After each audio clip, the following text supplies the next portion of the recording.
Sorry, okay. So, this is called Something Like Admiration, featuring Saxton Hale and the Sniper. But first, there's something written before here. I've been told by friends that there just isn't enough Saxton/Sniper. I will try to rectify that. I appreciate any constructive criticism, for my English is not native tongue, and after reviewing my work, I feel I do not do the language justice. Please help me become better. If anyone likes it so far, I will continue with a serious story. If not, it is okay. I will learn from my mistakes. Okay? Something like admiration. When they'd first met their weapons dealer, the Sniper had been too ashamed to admit that he was Australian.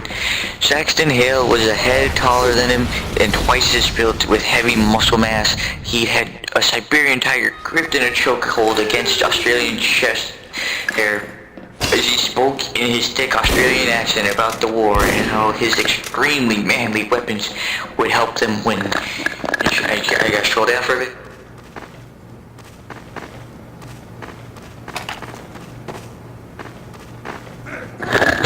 He slowly slinked off toward the back of his seated team, sitting beside an uninterrupted Heavy who didn't care about any other weapons.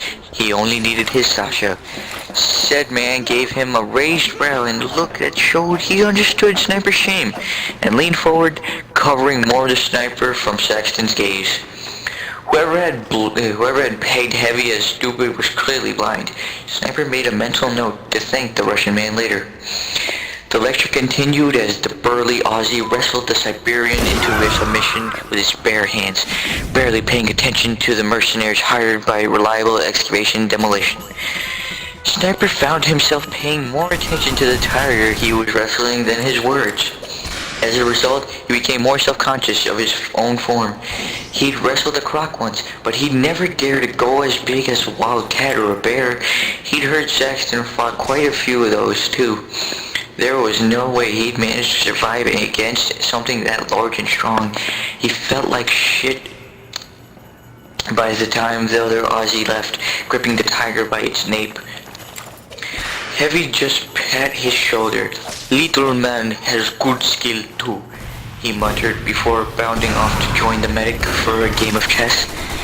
Being called little didn't help at all. The second time he met Saxton Hale, it was at the Man Mansion, which seemed much too big to the Sniper.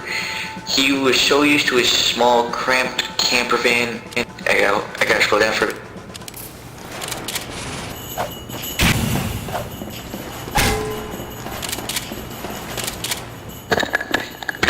He was so used to his small, cramped camper van that he couldn't quite understand the appeal of having so much useless space. He looked around the Sexton toward them, boasting with his money and how many times he had repaired windows because using the door was not for him. Sniper pursed his lips and tagged along in the back. When they came to the trophy room, the assassin froze in awe. There were heads of wild animals decorating the walls and stuffed animals scattered about artfully. He came upon a tiger first, wondering if it was the same one he'd seen Saxton fighting the last time he'd met him. His hand reached out to touch the fur, gazing along the spine of the dead creature.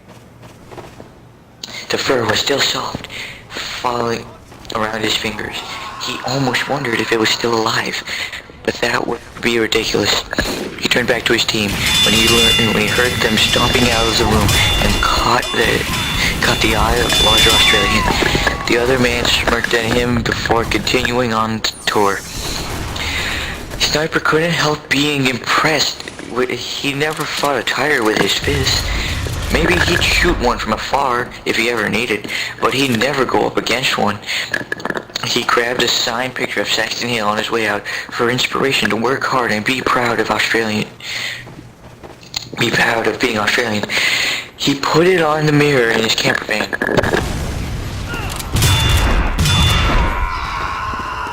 The third time he was approached by Saxton Hale, Only it was the most terrifying moment in Sniper's life thus far.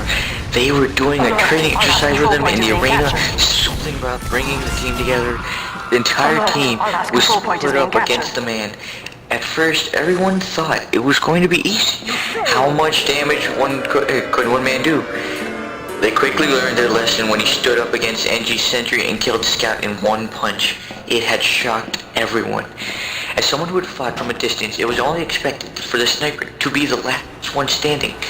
He cowered in fear, shooting the last of his arrows at the man as he approached. There was nowhere to run or jump, and honestly, he was too terrified to think of something clever. He was cornered.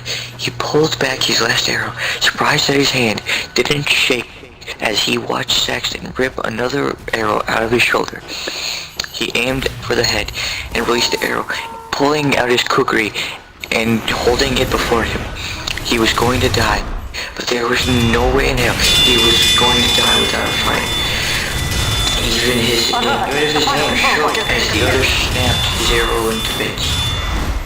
You got good aim, I'll give you that. Thanks, mate. The sniper took a swung with his kukri, which was grabbed in Saxton's fist. His other fist found its way to the sniper's midsection, blowing the air from his lungs. And you got a good punch, the sniper replied, wheezing and gasping for air, getting a grin for the man as he slammed his head against the wall behind him. Where we go? He wasn't as terrified during this next round, jumping on the Australian when he was cornered. He dug an arrow into the man's shoulder as Scout jumped in to beat his legs with his bat. A swift kick sent the young man from Boston flying. The sniper managed to bury his kukri in Saxton's back before being thrown onto the ground. You've got balls, the heavy Australian voice murmured. To him, a sniper pulled out another arrow, stabbing the larger man in the calf. It gave him only moments to escape, but it was enough.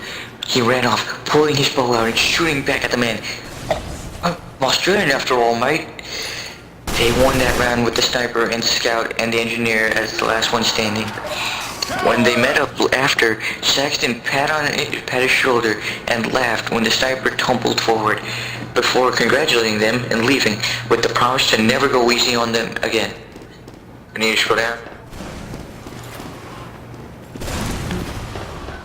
And that's it. It's the end. This was the driest fanfic ever. Good on you, mate. Fucking shit. You know, the last like a few paragraphs, there wasn't nothing juicy happened.